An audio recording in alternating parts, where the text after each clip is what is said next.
नमस्कार दोस्तों, ओम नमः शिवाय। तो चलिए दोस्तों, आज हम मसूर की दाल बनाने जा रहे हैं जो बहुत ही पौष्टिक और हेल्दी होती है। बुखार आ जाए या कोई पेट खराब हो जाए तो मसूर की दाल ही डॉक्टर खाने की सलाह देते हैं। तो आज हम मसूर की दाल बना रहे हैं। तो इधर चढ़ा दिया तो मैंने 1 गिलास पानी, और वो पानी जब खौलने लगा है तब मैंने 1 कटोरी मसूर की दाल डाल दी है। दाल अपने परिवार के हिसाब से आप डालें, ज़्यादा कम जितने आपके घर में खर्च हो। हमारे घर में थोड़ी की ज़रूरत, तो मैंने आधी कटोरी मसूर की दाल डाली। ये पानी बिल्कुल गर्म हो गया था तब हमने इसमें मसूर की दाल ऐड किया है। ऊपर से हम डाल देते हैं हल्दी। अब इसको हम खुला ही पकाएंगे, और जो किनारे का झाग होगा वो निकाल के हम बाहर फेंक देते हैं, क्योंकि अब डॉक्टर लोग बोलते हैं कि जो झाग होता है ये यूरिक एसिड होता है, जो आगे चल के मेरे घुटनों में, एड़ी में, सब में प्रॉब्लम करता है। ये देखिए, तो मुझे भी याद आ रहा है कि पहले घरों में औरतें बटुई में जब दाल बनती थी तो इस चोई को निकाला करती थी। इसको गांव में चोई बोला जाता था, अब हम लोग झाग बोलते हैं। तो बहुत मोटी मोटी सी चोई पड़ती थी अरहर की दाल की। तो इसमें देखिए इस साइड में पड़ी हुई है। अब इस झाग को हम निकाल लेंगे और निकाल के इसको बाहर फेंक देंगे। ये देखिए, तो थोड़ी देर हम कोई भी दाल अब बनाते हैं तो थोड़ी देर खुला बनाते हैं, इसके बाद ही हम उसे प्रेशर का ढक्कन लगाते हैं। तो देखिए किनारे की जो झाग बन गया है इसको हम निकाल देंगे। निकालने के बाद इसमें हम प्रेशर लगाएंगे। 2 मिनट में मुश्किल से दाल बनती है, 1 सीटी में दाल पक जाती है। इसको भिगोने की पहले से कोई ज़रूरत नहीं होती कि आप इसको आधा घंटा पहले भिगोएं या आधा घंटा बाद, मतलब 1 घंटा पहले भिगोएं, ऐसा कुछ नहीं। तुरंत धुलें और तुरंत डालें, और थोड़ी देर खौलते पानी में डाल दें, इसका झाग निकाल लें। कोई भी दाल बनाएं, दाल, अरहर, उड़द, मूंग, कुछ भी दाल आप बना रहे हैं उसके झाग जरूर निकालें। झाग, जब अब डॉक्टर कहते हैं कि बीमारी की जड़ है, झाग बिल्कुल दाल में नहीं होनी चाहिए। तो ये देखिए, अब दाल हमारी उबल गई, झाग भी मैंने निकाल लिया, मैंने लगा दिया है प्रेशर, और 1 सीटी आने पर ही ये दाल पक जाएगी।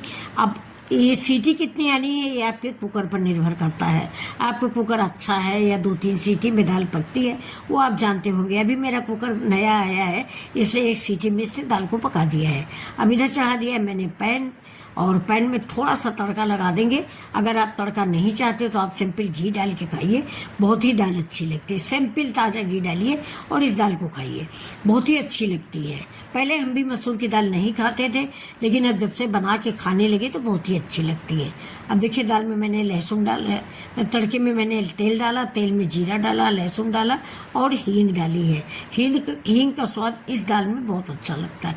अब साथ में डाल देंगे हम प्याज। ये देखिए, 1 छोटा प्याज है जो बारीक कटा हुआ। मेरी दाल भी बहुत कम है, इसलिए मैंने 1 प्याज काटा है। आपकी दाल ज़्यादा हो उस हिसाब से प्याज, टमाटर, लहसुन, मिर्च का इस्तेमाल करें, जैसा स्पाइसी आप खाते हो। मैंने 1 मिर्च डाली है, उसका भी बीज मैंने बाहर निकाल दिया है। देखिए, तो अब ये मिर्च मैंने डाल दिया है, इसका भी बीज मैंने निकाल दिया, मतलब सिर्फ अब हरा हरा देखने को रह गया और ये तीखी नहीं रह गई है ये। तो अब इसमें हम डाल देंगे 1 टमाटर। ये मेरा 1 टमाटर था, मीडियम साइज का, ना बहुत छोटा था और ना दोस्तों बहुत बड़ा था, बीच का था। तो ये मैंने 1 टमाटर डाल दिया है। इससे हमारी दाल खट्टी भी हो जाएगी, और दाल में मैंने थोड़ा सा चाट मसाला भी डाल दिया है। अब देखिए, इसमें हम डालेंगे हल्दी, आधा चम्मच, क्योंकि दाल बनाने में भी मैंने हल्दी डाली है। नमक डाला है, उस अंदाज से हम नमक भी डालेंगे, हल्दी भी डालेंगे, और थोड़ा सा 1 चम्मच पिसी हुई धनिया डालेंगे। ये देखिए, तो और थोड़ा सा कलर के लिए कश्मीरी मिर्च डाल देंगे। ये जो वीडियो बना रहे हैं इसलिए हम कश्मीरी मिर्च डाल देंगे फ्रेंड्स, वरना कश्मीरी मिर्च की भी कोई ज़रूरत नहीं होती है। लेकिन वीडियो बनाना थोड़ा कलर उसका अच्छा आना चाहिए, इसलिए ज़रा सा कश्मीरी मिर्च आधा चम्मच मैंने डाल रखी है। अब इसमें हम इस दाल का थोड़ा सा पानी डालेंगे जिससे मसाले पक जाए। है, कच्चा पानी नहीं डालेंगे, इसी दाल का थोड़ा पानी मैंने डाल दिया है। अभी मसाले मिक्स हो गए हैं। अभी देखिए, पक चुके हैं मेरे सारे मसाले। ये वही दाल का पानी डालने के बाद, और ये देखिए मैंने इसमें डाल दिया दाल। ये मेरी मसूर की दाल है, जो देखने में देखिए कितनी सुंदर लग रही है और कितनी अच्छी लग रही है। इसके सामने अरहर की दाल है, कोई भी दाल फेल होती है। एक तो सबसे ज़्यादा बात ये अच्छी है दोस्तों, ये बहुत ही हेल्दी और सुपाच्य दाल होती है। आप किसी से पूछ लीजिए या गूगल पे सर्च कर लीजिए, मसूर की दाल से हल्की कोई दाल नहीं होती है। और दूसरी बात, ये बाइंडिंग का काम बहुत अच्छा करती है। 4 दालें हों, थोड़ा सा 1 मुट्ठी मसूर की डाल दीजिए, खास करके चना की दाल में, तो ये तुरंत उसको मिक्स कर देती है। अभी देखिए कितनी अच्छी लग रही है, देखने में ही इतनी अच्छी लग रही।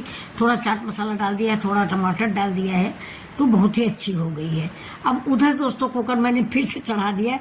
थोड़ी सी मूंग की दाल बनाएंगे, क्योंकि इसमें मैंने मिर्च डाल दिया है, तो बच्चे की तबीयत खराब हो, वो खाएगा नहीं। तो मैंने उधर कुकर चढ़ाया है, थोड़ी सी 1-2-3 चम्मच मूंग की दाल सिंपल सी उसके लिए हम बना देंगे। उसको टेम्परेचर है तो ये मिर्च वाली दाल वो नहीं खाएगा।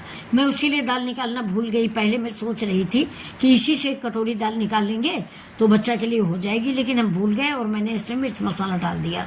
अब अचानक याद आया कि ये तो मिर्चा पड़ा हो, तो वो खाएगा नहीं, मिर्च पड़ी दाल नहीं खाता है। तो अब हम चलते हैं उस तरफ, उसको मूंग की दाल डाल दिए, उसी से वो खाएगा। अब देखिए दाल मेरी मैंने सर्व कर दिया है कटोरे में, और थोड़ी सी हरी धनिया डाल दिया है।